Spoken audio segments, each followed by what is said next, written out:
नमस्कार दोस्तों, आप सब कैसे हैं। आई होप सारे सब लोग अच्छे होंगे। आज हम यूपी टेट प्राइमरी का 3 जुलाई 2026 का हिंदी सेक्शन सॉल्व करेंगे। चलो आइए। 31 क्वेश्चन है, वह भेड़िया नहीं कुत्ता है, इस वाक्य में कौन सा सर्वनाम है। इसमें आपका है निश्चित वाचक सर्वनाम। जी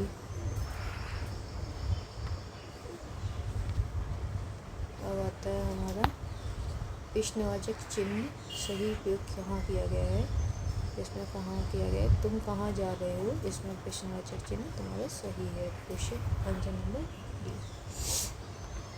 क्वेश्चन नंबर 3, ड ध्वनि किस स्वर से संबंधित है। ड ध्वनि हमारी किस स्वर से संबंधित है। ट ठ ड ढ, तो ट वर्ग में आती है। इसका आंसर हो गया बी।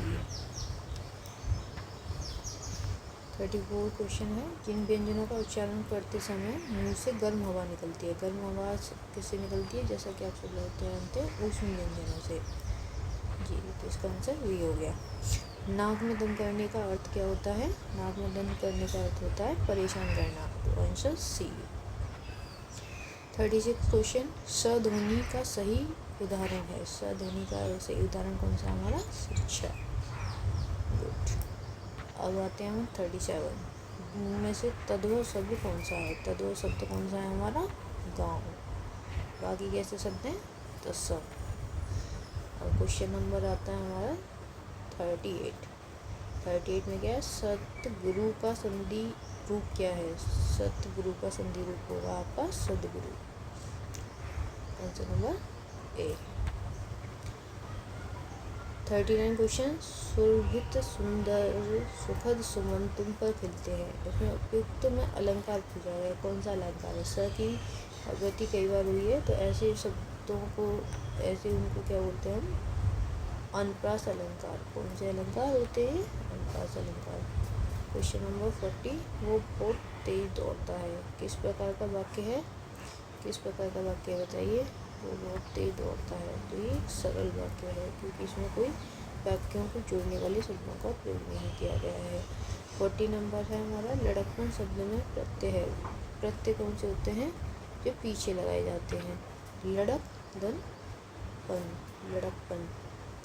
ओके। अब हम 42 क्वेश्चन का 42 है, दुष्कर्म का रूप क्या है। दुष्कर्म का रूप क्या होगा, दुष्कर्म। आंसर होगा ना सी। आइए 43 पर, केसरदास की रचना कौन सी है। केसरदास की रचना जैसे कि आप सब लोग जानते हैं रामचंद्र का है। बाकी किसकी है, ये कुछ पदावली वगैरह ये उनकी ही हो गई। साखी विनय पत्र का, ये अन्य राइटरों की है, जैसे विनय पत्र का तुम्हारी तुलसीदास जी की है। खटिया का तुकान शब्द कौन सा होता है, तुकान जैसे जिसकी तुक बनती हो, बोलने में एक जैसे लगते हो, ये खटिया तकिया। इसका आंसर हो जाएगा डी। अब 45 नंबर क्वेश्चन है, इसमें बताना बहुवचन शब्द पहचानिए। बहुवचन में जैसे कि सब लोग जानते हैं कि कौन सा रहता है हमारा, हस्ताक्षर बहुवचन में आता है। अब व्यय संयुक्त व्यंजन इस प्रकार बनेगा, वह जो हमारा आधा है, वह हमारा आधा है, यह हमारा पूरा है, तो कौन सा बन जाएगा, वह। ओके। अब आते हैं हम 47 से 49 तक, ये हमारा गद्यांश है जो आपको पढ़ना है। उसके बाद हम आंसर होंगे, क्वेश्चनों में आंसर करते हैं।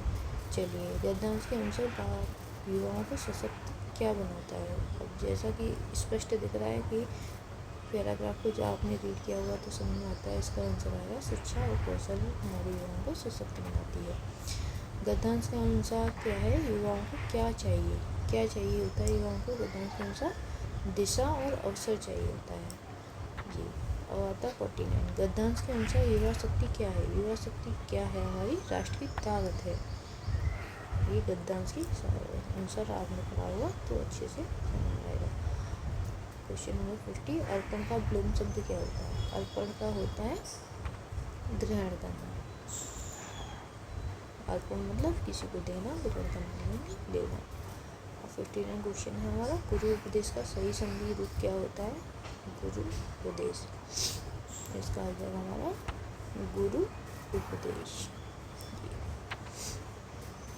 52 है, कौन सी रचना कवि की नहीं है? कौन सी रचना देव कवि की नहीं है?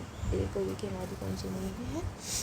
अष्टाध्यायी। अष्टाध्यायी किसकी रचना है? कालिंदी की, इसलिए इनकी नहीं है। भावविलास प्रेम पच्चीसी और भवानी प्रयास देव जी की है। आइए नेक्स्ट क्वेश्चन 53। गैर संयुक्त व्यंजन में से मिलाकर बनेगा। तो हमारा ग क्या है? आधा है और यह पूरा है, इसलिए इसका आंसर हो जाएगा वी, गया। ओके। अब 54। खरगोश का स्त्रीलिंग रूप क्या है? खरगोश का स्त्रीलिंग होता है हमारा मादा खरगोश, का आंसर डी। आइए 53। कौन सा वाक्य सही विराम चिन्हों के साथ है? कौन सा वाक्य सही विराम चिन्हों के साथ है? जैसा कि आप सब लोग देख रहे हैं, उसने कहा मैं कल जाऊंगा, आंसर नंबर डी। सुरेंद्र का संधि रूप क्या होगा? सुरेंद्र का संधि रूप क्या है? संधि रूप क्या है? सुरेंद्र, सी, इसका आंसर हो जाएगा सी। छ ध्वनि का सही वर्गीकरण क्या है? छ किस में आता है? हमारा महाप्राण में आता है। च का सेकंड वर्ण होता है हमारा छ। अब आइए 58 का नती ने सुचित्रा को फूल दिए, वाक्य में कौन सी क्रिया है? इसमें हमारी कौन सी क्रिया है? इसमें द्विकर्मक क्रिया है, द्विकर्मक क्रिया है जी। अब आइए 59 में दऊ का मिलाकर बनेगा। दऊ को मिलाकर क्या बनेगा? दो, क्योंकि छोटे की मात्रा है इसलिए दो बनेगा। एक अनार 100 बीमार, ये तो सब जानते ही हैं कि इसका क्या अर्थ होता है? कम वस्तु चाहने वाले अधिक होते हैं। Thank you so much. I hope आपको ये सब समझ में आएंगे और आपको कुछ हेल्प करेंगे। हम आगे भी इसी तरह आपकी हेल्प करते रहेंगे। Thank you so much.